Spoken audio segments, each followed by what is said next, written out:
کبھی 10 منٹ عادت ہو جائے نا دعا مانگنے کی علیحدہ سے رات کو، حضور نے فرمایا جو فرض نماز کے بعد دعا مانگے اللہ اس کی قبول کر لیتا ہے۔ نبی پاک صلی اللہ تعالیٰ علیہ وسلم نے فرمایا اللہ مسافر کی دعا قبول فرماتا ہے۔ حضور نے فرمایا اللہ مظلوم کی دعا قبول فرماتا ہے۔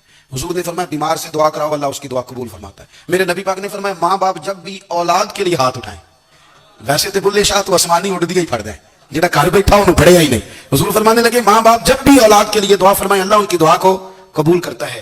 آپ اپنا تعلق بنائیں، دعا کے ساتھ، عبادت کے ساتھ، مصلی کے ساتھ رشتہ بنائیں، استغفار پڑھیں۔ صلاح الدین ایوبی صلیبی جنگوں میں تھے، رات کو مسجد اقصی میں نماز پڑھی تو پریشان تھے۔ ایک بزرگ سے ملاقات ہوئی تو وہ کہنے لگے کہ آپ بڑے پریشان ہیں۔ کہنے لگے حضور پریشان اس لیے ہوں کہ پہلے ہی مسلمان کمزور ہے، اب میں نے سنا ہے دشمن کا ایک بحری بیڑا وہ جنگی سامان سے بھرا ہوا آ رہا ہے، تو اب ان کے پاس اور تلواریں اور نیزے آ جائیں گے، مسلمانوں کے پاس پہلے ہی وسائل کی کمی ہے، پریشان ہو کس طرح کر کے مقابلہ کریں گے۔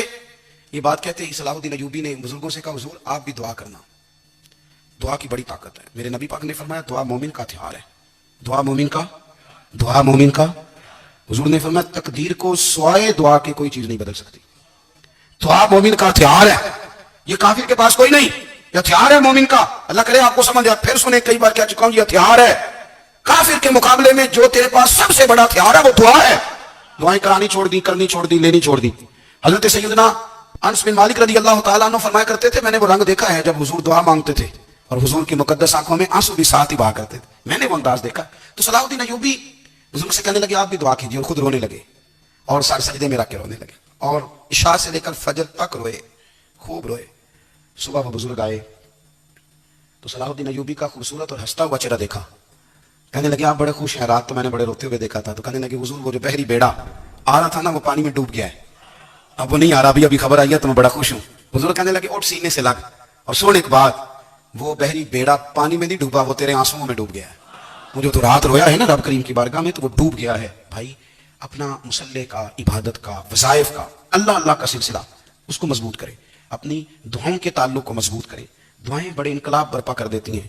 ہم تھوڑے تھوڑے نا جب سے خشک ہوئے نا خشک، اور میری تو جماعت ہی صوفیاء کی جماعت تھی، ہم تو داتا علی اجمیری کی جماعت سے، ہم تو خواجہ اجمیری کی جماعت سے، ہم تو شیخ احمد فاروق سرہندی کی جماعت سے، ہم تو صوفیاء کی جماعت۔ ہماری جماعت نے بھی وہ تعلق جو ہمارے بزرگوں نے بنایا تھا۔ بزرگ اللہ کے قریب کیسے جاتا ہے؟ تو ہمارے یہاں نا بہت سارے لوگ کہتے ہیں جی نظر ہو گئی تو کام ہو گیا۔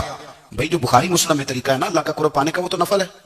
نبی کریم علیہ الصلوۃ والسلام نے فرمایا بندہ نفلوں کے ذریعے رب کے قریب جاتا ہے، اور اتنا قریب جاتا ہے کہ پھر اللہ اس کی زبان بن جاتا ہے، اللہ اس کی آنکھیں بن جاتا ہے، کان بن جاتا ہے، ہاتھ اور پیر بن جاتا ہے۔ تو یہ تو عبادت ہے، یہ تو اللہ کی بارگاہ کی حاضری ہے جو آپ کو اللہ کے قریب کرے گی۔ تو نماز کو اہمیت دے کے ادا کریں، نمازیں موبائل بند کر کے ادا کریں۔ لیکن نا کچھ لوگ کہتے ہیں مجھے ٹائم نہیں ملتا نماز کا، تو میں کہتا ہوں یہ آپ نے بڑی ضرورت کی بات کی ہے۔ مجھے کو میرا پیر بھائی کہا جانا میرے پاس ٹائم نہیں ہے آپ کو ملنے کا، تو میں کہتا ہوں آج کے بعد آنا ہی نہ۔ تو کیا سمجھتا ہے تو وہ بڑا آدمی ہے تیرے پاس ٹائم نہیں ہے اور ہمیں ملنے کا ٹائم پہنچ کر، تو آپ نے اللہ رسول کو کہہ دیا ٹائم نہیں۔ اور عجیب فلسفہ ہے نا، کہا جائے نماز پڑھنے آؤ تو کہتے ہیں کپڑے ٹھیک نہیں، اور کہا جائے کہ آؤ ذرا دعوت پہ چلے تو کہتے ہیں 1 منٹ ٹھہر میں کپڑے بدل کے آیا۔ نماز کے لیے کہا تو کہتے ٹھیک نہیں، دعوت کے لیے کہا تو کہتے میں ذرا تیاری کر رہا ہوں، یوں جانا مناسب نہیں۔ معاملہ ٹھیک نہیں۔ رب تو فرماتا ہے کہ جب تم مسجد میں آ تو زینت اختیار کر کے آ، خوب ذوق سے دعا مانگے، خوب شوق سے نماز پڑھیں، خوب استغفار کا مزاج بنائیں۔